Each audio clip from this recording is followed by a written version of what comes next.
असं ठरवलेलं आहे.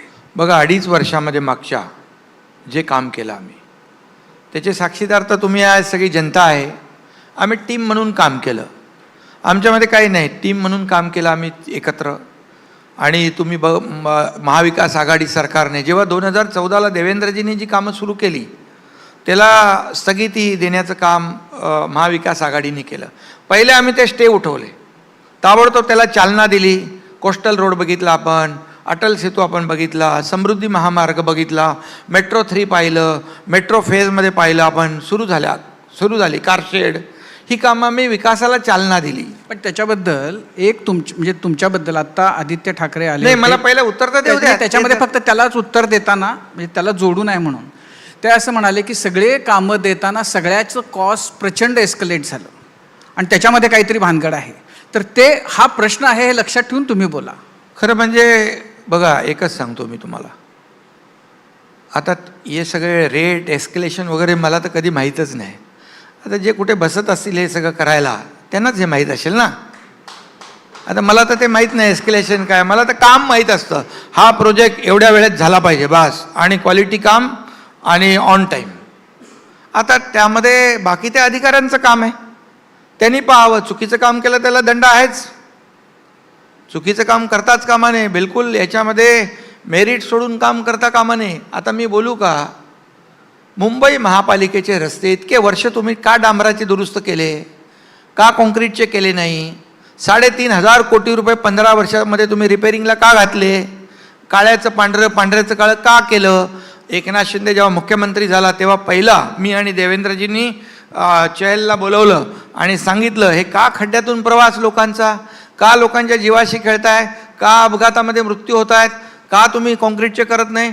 नाही सर, कर सकते. बोले रोका क्यों, किसने? लगेच आम्ही 2 फेज केले. 2 फेजमध्ये कॉन्क्रीटचे रस्ते काम चालू झाले. आता रस्त्याचं काम सुरू आहे. पुढच्या 2 वर्षामध्ये पूर्ण Mumbai will be pothole free, म्हणजे खड्डेमुक्त मुंबई. खड्डेमुक्त मुंबई करण्याचं काम आम्ही करतोय. खड्डे पाडण्याचं काम कोणी केलं? मुंबईचं डीप क्लीन ड्राईव्ह कोणी सुरू केलं? मुख्यमंत्री एकनाथ शिंदे. कोण गेला होता रस्त्यावर झाडू मारायला, पाण्याने धुवायला? कधी बघितले होते रस्ते खांडेकर साहेब पाण्याने धुताना? ब्रिटिश काळात कधी धुत असतील? नाले सफाई बघायला हा एकनाथ शिंदे गेला. मला म्हणाले, हे काय काम, रस्ते धुवायचं काम असतं का? अरे आम्ही रस्ते धुतोय, तिजोरी नाही धुतली. नाले सफाई केली, तिजोरीची सफाई नाही केली आम्ही. हा मुंबईकरांचा पैसा आहे. या एक पैशाचा हिशोब तुम्हाला द्यावा लागेल. म्हणून तर विधानसभेच्या निवडणुकीमध्ये दिलं ना आम्हाला, लाडक्या बहिणी, लाडके भाऊ, लाडके शेतकरी मॅन्डेट दिलं ना, लँडस्लाईड मॅन्डेट दिलं. आम्ही खांडेकर साहेब दिवस रात्र काम केलं. इकडे लोककल्याणकारी योजना केल्या, इकडे प्रकल्पांना पुढे केलं. म्हणजे प्रकल्प आणि लोककल्याणकारी योजनाची सांगड घातली आम्ही. इन्फ्रास्ट्रक्चरवर काम केलं आम्ही. आज जे केलं, आज किती प्रकल्प आम्ही केले बघा, किती निर्णय आम्ही घेतले. पहिल्या दिवसापासून मी आणि देवेंद्रजी दोघांनी शपथ घेतली होती. पहिल्या दिवशी आम्ही कुठला निर्णय घेतला असेल तर दुष्काळमुक्त महाराष्ट्र, मराठवाडा वॉटर ग्रीड, विदर्भातले नदी जोड प्रकल्प, याला आम्ही मान्यता दिली. 3च अगोदरच्या सरकारमध्ये सुप्रमा दिल्या होत्या, आम्ही 150 सुप्रमा दिल्या साहेब.